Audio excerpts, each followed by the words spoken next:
നമസ്കാരം. വരുന്നുണ്ട് സംഖ്യ മക്കളെ പണി. എന്ത് പണി, ഏത് പണി എന്ന് ചിന്തിക്കുന്നവർ ഒന്ന് ശ്രദ്ധിക്കുക.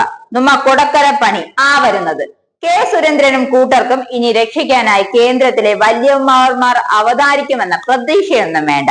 സിനിമാ ലോകത്തായാലും രാഷ്ട്രീയ നേതാക്കളായാലും മുഖം നോക്കാതെ പിടിച്ചകത്തിട്ട് വിചാരണയ്ക്ക് കോടതി മുമ്പാകെ തെളിവ് സഹിതം കൊണ്ടു നിർത്തുന്ന കേരള പോലീസാണ് ഇവിടത്തെ ജനങ്ങളുടെ സംരക്ഷകരെന്ന് ഓർമ്മ വേണം.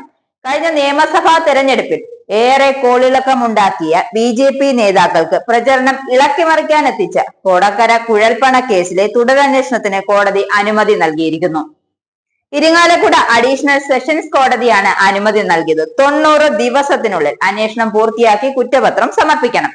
ഇത് സ്വാഭാവികം. ഇവിടെ മരം മുറിച്ച സഹോദരന്മാരെയും ശ്രീധനത്തിന്റെ പേരിൽ ഭാര്യയും ഒക്കെ ഇല്ലാതാക്കിയവന്മാരെയും ഒരേപോലെ മുഖം നോക്കാതെ തന്നെ 90 ദിവസത്തിനകം കുറ്റപത്രം നൽകി അഴിക്കകത്താക്കിയ പോലീസാണ് ഇവിടെ ഉള്ളത്. അതുകൊണ്ട് കൊടക്കരയിലെ ഇവർ ആർക്കും കൊടുക്കാത്ത സൗജന്യമോ ഇളവോ ഉണ്ടാകില്ല എന്ന് കേന്ദ്രത്തിലെ കേന്ദ്ര ബിന്ദുക്കൾ ഒന്ന് അറിഞ്ഞിരിക്കണം.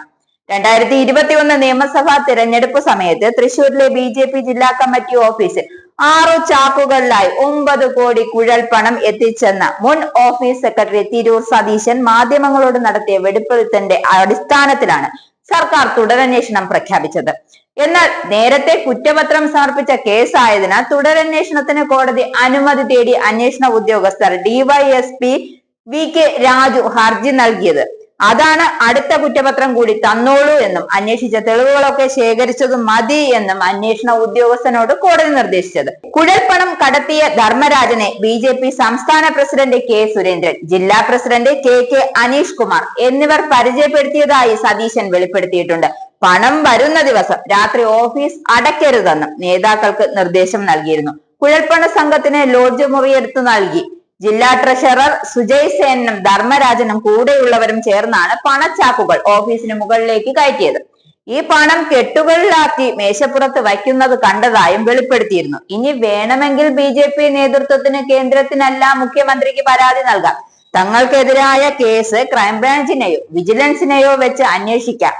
എങ്കിലും ഇപ്പോഴത്തെ സ്പെഷ്യൽ ടീം അന്വേഷിച്ചതിന്റെ തുടർച്ച ആയല്ലേ അത് വരെയുള്ളൂ. നേരത്തെ കുറ്റപത്രം നൽകിയതിൽ പ്രതികൾ 20-ന് പുറത്തുണ്ട്.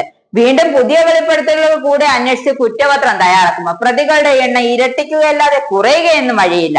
അക്കാര്യം ഉറപ്പാണ്.